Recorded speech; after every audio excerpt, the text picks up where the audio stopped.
Bonjour à tous, merci de suivre Ailleurs dans le monde. Dimanche 28 mai, le président Recep Tayyip Erdogan a été réélu à la tête de la Turquie avec 52,2% des suffrages contre 47,8% pour Kemal Kılıçdaroğlu, le candidat d'une alliance des partis d'opposition. Élu à la tête de la Turquie depuis 2014, le cofondateur de l'AKP, Parti de la justice et du développement, repart donc pour un mandat de 5 ans dans un pays miné par l'inflation. Mais les enjeux mondiaux font de l'élection présidentielle turque un événement qui dépasse le cadre national. Alors quel sera l'impact de cette élection dans le reste du monde? Pour quelles raisons Recep Tayyip Erdogan reste au pouvoir? Pour en parler, je reçois le journaliste Valentin Bougueng. Bonjour et bienvenue. Bonjour Fatim. Et l'historien Bengaline Goran, bonjour et merci d'être présent. Bonjour Fatim. Alors messieurs, déjà, comment expliquez-vous la victoire de Erdogan face à Kemal Kılıçdaroğlu, candidat de l'opposition unie? Déjà par son expérience politique, vous l'avez rappelé à juste titre tout à l'heure, ça fait quand même cumuler avec ses mandats de Premier ministre une vingtaine d'années que M. Erdogan dirige donc la Turquie à un haut niveau.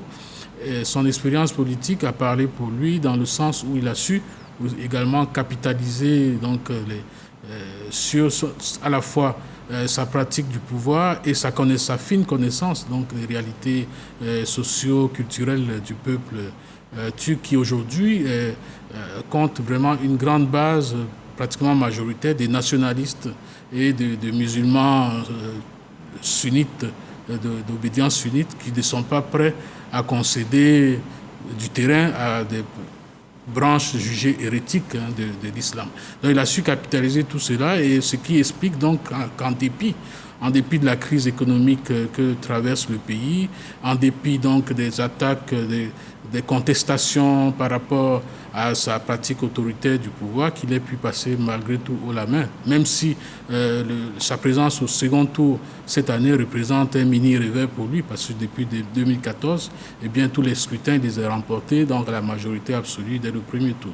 Justement, parce que l'opposant était donné favori jusqu'au premier tour, est-ce qu'on a sous-estimé Erdogan?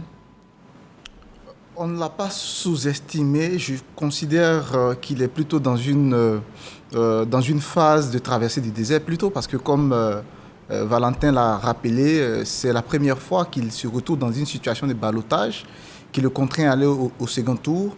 On a senti au niveau de la communauté internationale, disons, cette sorte de bloc autour du candidat de l'opposition, et même à l'intérieur, puisque c'est la première fois quand même que l'opposition s'entend pour parler d'une seule et même voix, parce qu'on s'est cru dans le scénario où, pour la première fois, Erdogan étant en difficulté, il allait être possible de pouvoir le renverser, en tout cas par les urnes. Alors, est-ce qu'on l'a sous-estimé? Non. On a plutôt, disons, surestimé les effets de la crise sur le pacte qui les lie au peuple turc. Mais malheureusement ou heureusement, en Turquie, les gens votent plus idéologique que pragmatisme. C'est-à-dire que la société turque aujourd'hui se scinde en deux blocs. Il y a le bloc des conservateurs qui sont des musulmans sunnites et qui votent pour un président et qui les estiment charismatique, viril dans le discours, donc il reflète un peu cette culture turque de la masculinité. Et puis en face, il y a ceux qu'ils appellent les autres, c'est-à-dire une sorte de coalition de laïcs, d'hommes de gauche, d'intellectuels, mais vraiment la Turquie des villes, qui est plutôt occidentalisée, qui a un mode de vie tourné vers l'Occident et qui défend des valeurs de social-démocrates telles que le rejet de l'homophobie, telle que l'ouverture au progressisme dans le sens occidental du terme. Et donc, cette opinion ratisse plus au niveau de la jeunesse. Et donc, l'opposition comptait surtout sur la jeunesse pour faire basculer le scrutin. Malheureusement, les jeunes sont plutôt tournés vers une aventure à l'extérieur. Ils veulent partir du pays. Donc, aujourd'hui, on peut dire que si ces résultats, ils n'ont pas réussi à réaliser le coup parfait du siècle qu'ils attendaient, c'est parce que justement, la jeunesse n'a pas répondu à l'attente de l'opposition. Je pense plutôt, pour compléter le tableau, que s'il y a quelqu'un qu'on a surestimé dans cette élection, c'est bien Kemal Daroglu, parce que ils ont fondé beaucoup d'espoir sur lui, notamment la communauté internationale qui se disait que si c'était lui qui arrivait au pouvoir, on aurait un allié moins encombrant que M. Erdogan, parce que M. Erdogan représente aussi la fierté turque, parce que les Turcs sont des gens très fiers qui se rappellent très bien de l'impérialisme occidental qui leur a valu pas mal de conséquences négatives lorsqu'il s'est produit. Et bien, on a surestimé M. Kemal d'autant plus que voilà un monsieur qui est arrivé au second tour.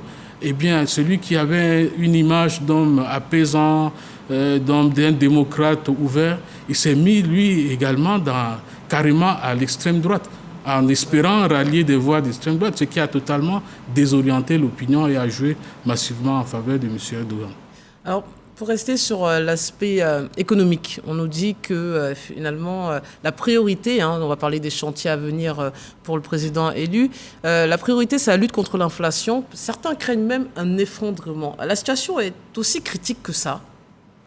Vous savez, l'inflation, ce n'est pas qu'en Turquie, avec les événements mondiaux, les différentes crises qu'il y a eu et la crise de la Covid-19, ajoutée à cela la récente crise qui perdure encore celle de la guerre en Ukraine, beaucoup de pays se sont retrouvés donc du fait des conséquences de ces crises répétées dans des situations économiques difficiles avec la montée de l'inflation presque partout dans le monde.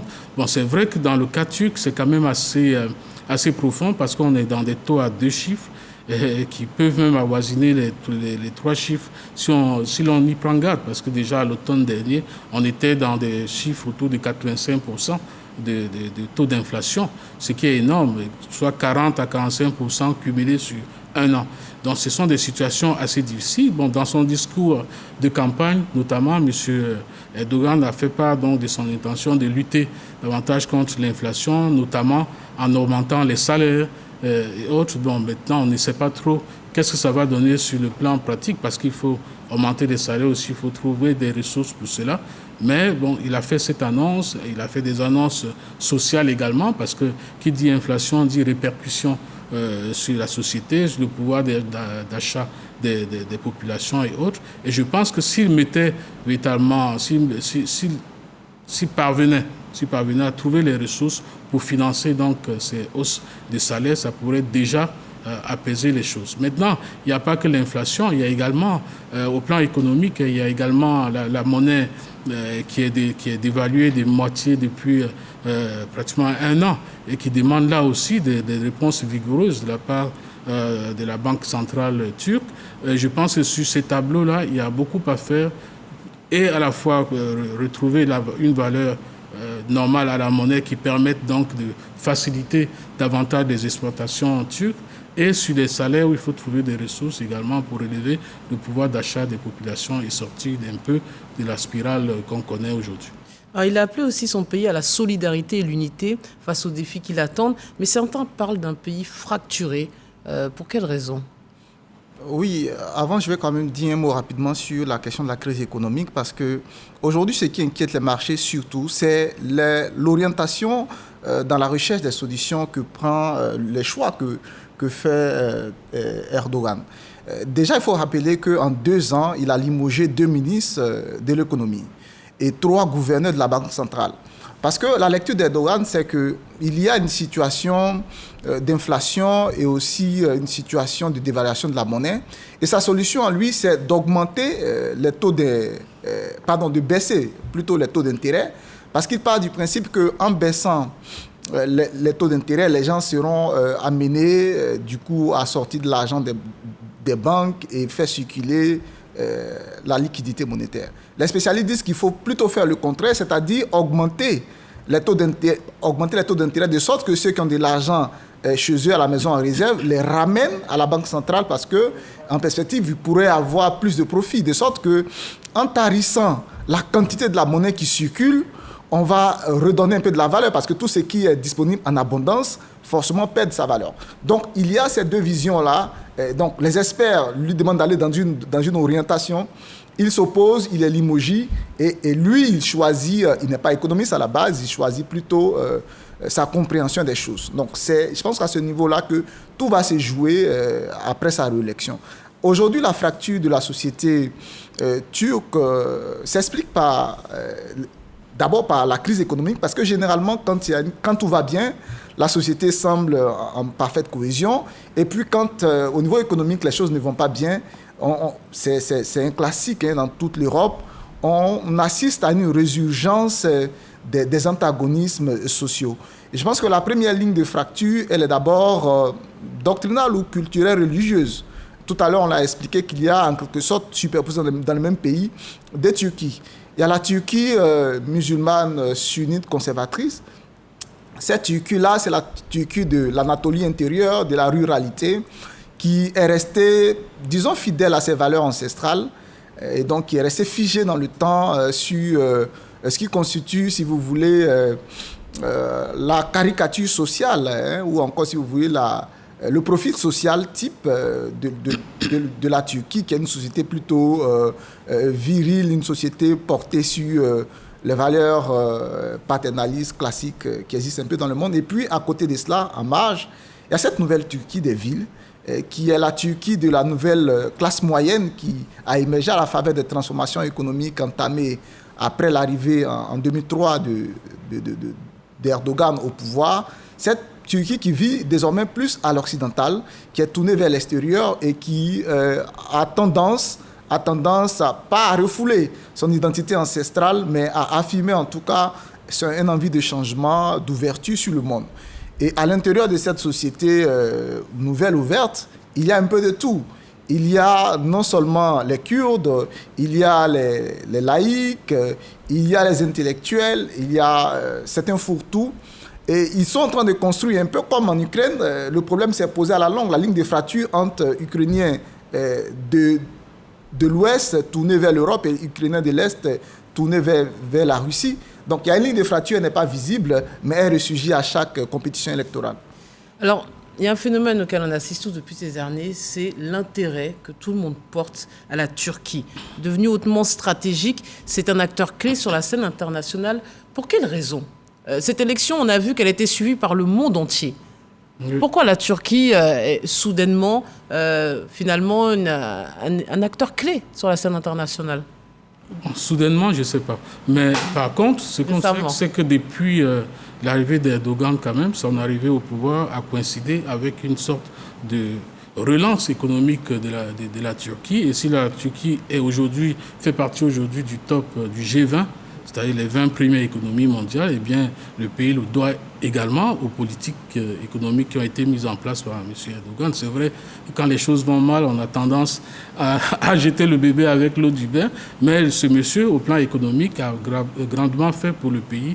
Et même, c'est juste une parenthèse par rapport à la question des taux d'intérêt, est-ce qu'il faut les baisser ou les rehausser, tout et tout. Bon, les experts même ne sont pas tous d'accord sur la ligne à suivre. C'est pas quelque chose, je veux dire, c'est pas quelque chose de figé. C'est au cas par cas. Est-ce que la situation exige ceci ou bien cela? Donc, on ne peut pas véritablement le lui reprocher. Maintenant, il y a l'aspect donc économique où la Turquie est devenue une puissance majeure aujourd'hui dans le monde. Les 20 premières économies mondiales, elle en fait partie. Et puis, il y a l'aspect stratégique aussi.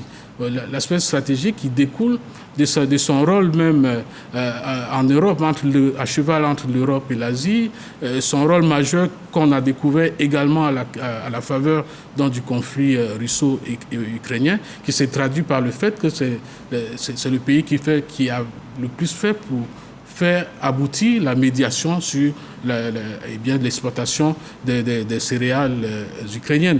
Donc c'est un pays qui prend de l'ampleur, et n'oublions pas que c'est un pays central dans l'OTAN, mais qui mène à la fois central dans l'OTAN et en même temps qui mène une politique étrangère indépendante. Et c'est ce qui crée une forme d'ambiguïté qu'on ne comprend pas, et c'est la raison, en fait, c'est la raison cachée de la volonté qu'avait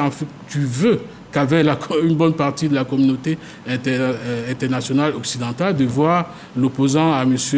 Erdogan l'emporter. Donc il y a tous ces facteurs, l'aspect économique, l'aspect stratégique également, qui fait qu'aujourd'hui, ces deux aspects font qu'aujourd'hui la Turquie est devenue véritablement un partenaire majeur en tout cas au plan géostratégique, sans oublier également la question des migrants. C'est une question centrale en Europe aujourd'hui. On va en parler. Vous le dites, la Turquie est devenue incontournable et je vais rebondir sur vos derniers propos en concernant le conflit entre la Russie et l'Ukraine. Poutine a rapidement félicité, et je pense que Zelensky aussi, mais Erdogan joue parfois, vous l'avez dit, le médiateur entre Poutine et Zelensky. Mais comment se positionne finalement la Turquie dans ce conflit? Sa position n'est pas très claire. La position de la Turquie est très claire parce qu'elle a choisi d'être le trait d'union, d'être le médiateur. Parce que vous savez que les crises sont aussi sous un angle des opportunités géostratégiques. La Turquie était à la recherche d'un positionnement, d'un rôle au niveau international.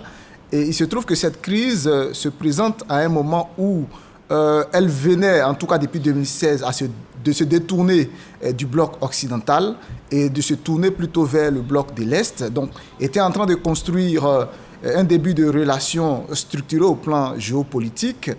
Et du coup, elle se retrouve dans la posture, au-delà même de la position idéale géographique de son pays, elle se retrouve en fait dans une position où elle est, en tant que nation, la seule à parler, à entretenir des relations au beau fixe avec les deux blocs. De sorte que finalement, la Turquie, en même temps qu'elle représente la deuxième force militaire de l'OTAN, après les États-Unis, il faut le rappeler quand même, au-delà de cela aussi, elle est dépendante du gaz et du pétrole venant de la Russie. Et donc, dans ce cas de figure, la Turquie ne peut pas prendre de position. Donc, il lui reste une seule option, c'est de proposer son aide pour éventuellement les médiations, notamment sur l'évacuation du blé qui devait passer par le détroit du Bosphore. La Turquie a abrité les négociations et a permis que l'accord soit rapidement scellé. Mais en même temps, la Turquie continue de vendre des drones, sa spécialité, les drones Bayraktar à l'Ukraine.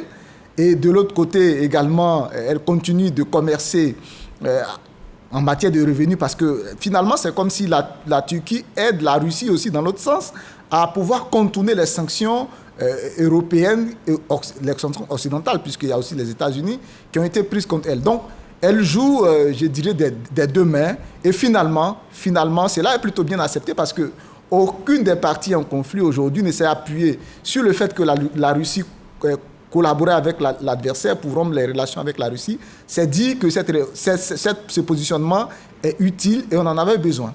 Parler de l'OTAN. Et effectivement, là aussi, on a l'impression que la Turquie joue un double jeu, puisque les alliés de la Turquie au sein de l'OTAN attendent encore qu'Ankara lève son veto à l'entrée de la Suède dans l'Alliance Atlantique, bloquée depuis mai 2022. Ça avait bloqué aussi un autre pays scandinave avant. La Finlande. Voilà, la Finlande. Là aussi, pour quelles raisons?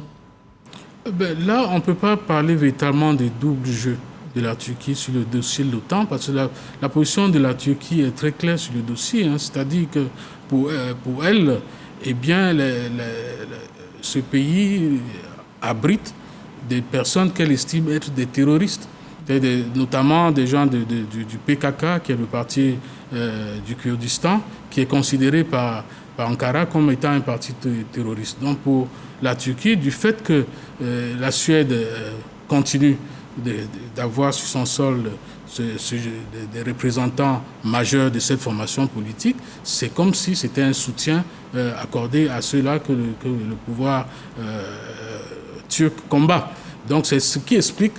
c'est d'abord pour une histoire de politique nationale. Oui, c'est d'abord ça. C'est essentiellement ça, avant toutes les autres considérations qu'on peut avoir sur ce dossier. C'est d'abord une question de politique nationale, c'est essayer de pousser la Suède à faire un pas dans cette direction-là, c'est-à-dire notamment à extrader vers la Turquie les personnes qu'elle estime être des terroristes. Alors maintenant, j'aimerais qu'on s'intéresse à l'Afrique, puisque là aussi, Ankara est connu pour ses relations privilégiées sous l'impulsion d'Erdogan depuis son accession au pouvoir.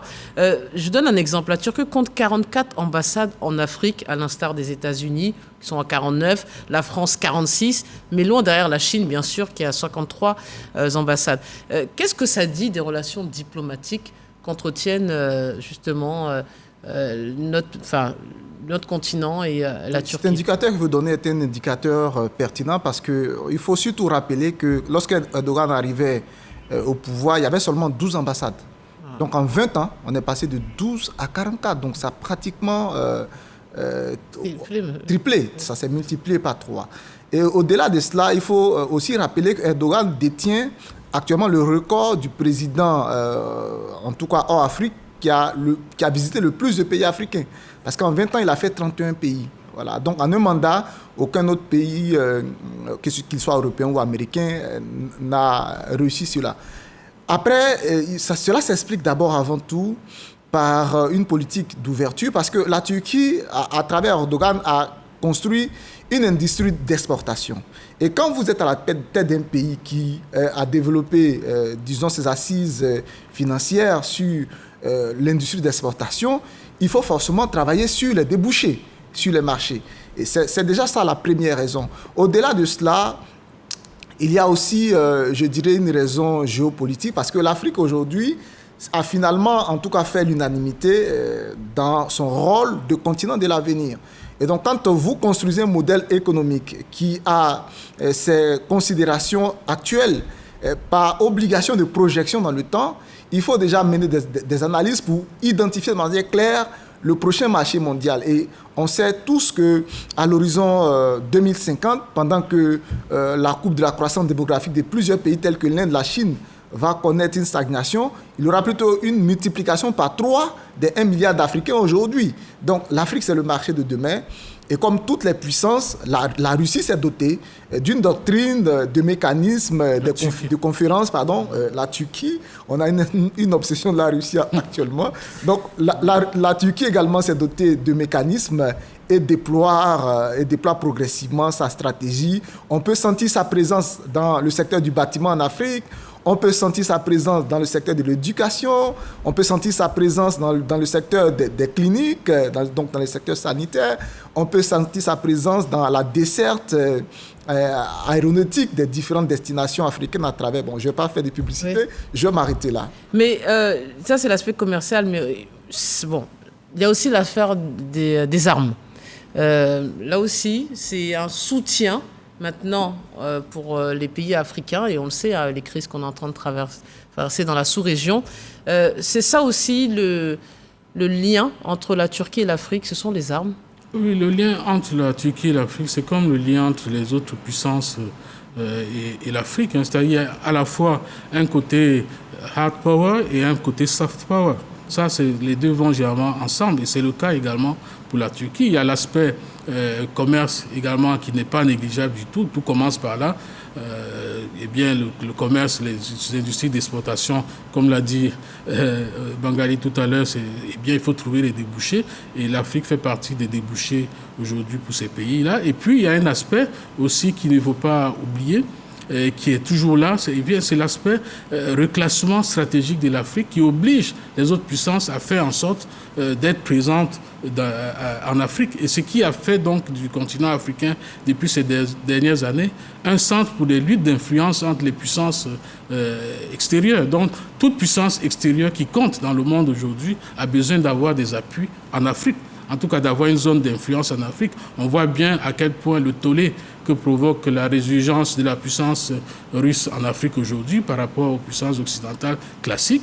Eh bien, on est dans ce cas de figure que chacune des puissances cherche à avoir un ancrage, à la fois économique, parce que c'est très rentable. Il faut dire que c'est le continent sur lequel le retour sur investissement est le plus net dans ce monde aujourd'hui, dont tout le monde veut investir ici pour profiter donc, de la manne africaine. Et puis, il y a l'aspect également, une fois qu'on est là, qu'est-ce qu'on fait? Il y a l'aspect militaire. Donc, il y a non seulement des ventes d'armes, mais il y a également une présence militaire accrue qui aide notamment contre les pays du Sahel. On parle de diplomatie du drone, hein, oui, il y a la diplomatie du drone. Avec les contrats d'armement. Bon, il n'y a pas que l'Afrique qui reçoit des drones turcs qui sont adulés presque partout dans le monde aujourd'hui, puisqu'ils font partie désormais des incontournables des champs de bataille. Absolument. Sur la question, je voulais signaler juste rapidement qu'il y a une base turque en Somalie, où il y a 200 experts qui forment l'armée, une base qui est déployée sur 4 km². C'est énorme. Au-delà de ça, aujourd'hui, les drones turcs sont devenus aujourd'hui l'incontournable, l'indispensable des luttes contre le terrorisme. On cite le cas aujourd'hui du Burkina, où il y a une tendance d'hyperfocalisation du combat sur les vecteurs aériens. Voilà, donc ça contribue en tout cas. Et en plus, ce sont des drones qui sont exceptionnellement moins chers, plus accessibles que les drones que les États-Unis avaient développés ou d'autres pays jusque-là. Un dernier mot sur l'Union européenne. Là aussi, on a vu Emmanuel Macron et d'autres personnalités de l'UE féliciter Erdogan, même si vous avez l'air de dire... à la base, avait misé sur l'opposant pour la simple raison que depuis 2016, en fait, les négociations d'intégration de la Turquie dans l'UE, son dossier avait été introduit en 2005, donc après 11 ans, ces négociations ont été gelées. Et donc, sont au point mort, il n'y a plus de négociations possibles. Et l'Union européenne a donné comme suite éventuelle à ce temps de gel-là la possibilité que s'il y avait un autre dirigeant qui prenait une autre direction un peu moins autoritaire que Erdogan, il serait disposé à rouvrir l'ensemble de ces dossiers, donc relancer la négociation. Donc, on misait vraiment sur l'arrivée de quelqu'un de plus souple, plus progressiste pour relancer la machine. Mais là, je pense que pour le moment, c'est peine perdue. Mais on a l'impression aussi avec l'histoire des immigrants, des immigrés, qu'il y a aussi un moyen de pression pour la Turquie face à l'UE. C'est un chantage qui est possible. Oui, mais parce que l'Union européenne n'a jamais joué franc jeu avec la Turquie en réalité. C'est-à-dire que les négociations ont été lancées, mais on a l'impression que c'était avec le but de ne pas les faire aboutir. Parce que pendant longtemps, on a réclamé ceci, le pouvoir turc a essayé de faire comme il se devait et ça n'a pas abouti. Parce qu'on sentait bien, on le sent même aujourd'hui encore dans beaucoup d'où la montée même des extrêmes droites un peu partout en Europe.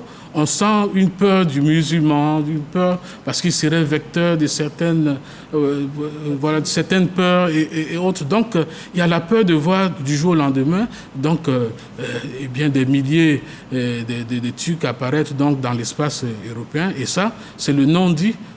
On utilise en fait l'autoritarisme de M. Erdogan comme un cache-sexe. Hein.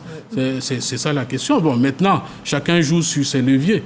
Le pouvoir turc, la Turquie abrite près de 3 millions de réfugiés syriens aujourd'hui. Donc, écoutez, quand c'est difficile, la Turquie dit, bon, écoutez, nous, on n'est pas les gendarmes de l'Europe.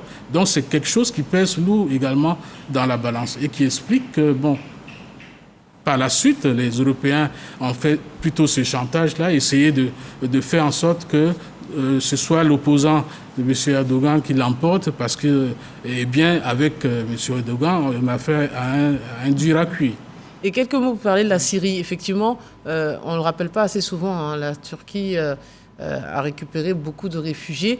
Et les relations aussi sembleraient, on va y aller avec des guillemets, un peu s'arranger avec le président syrien Bachar el-Assad. Ce qui peut être une bonne ou mauvaise chose? Je pense que pour la Turquie, c'est plutôt une bonne nouvelle parce qu'ils ont un problème, en tout cas quelque chose qui les lie, c'est la population kurde des deux côtés de la frontière.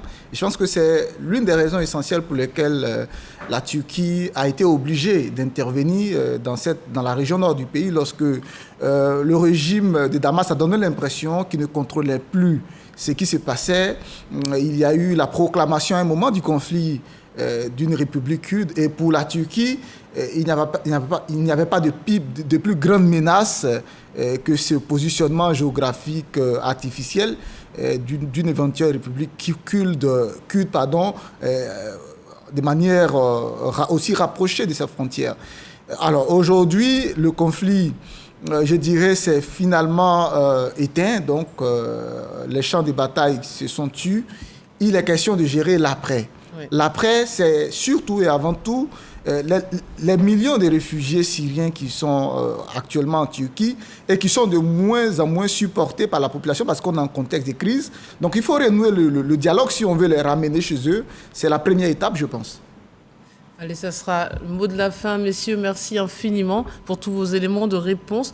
On se quitte sur cette citation, ce verbatim de Recep Tayyip Erdogan. Cependant, la démocratie ne peut être définie comme l'existence de parlements et d'élections uniquement. Merci de votre fidélité. Bonne suite des programmes sur RTI.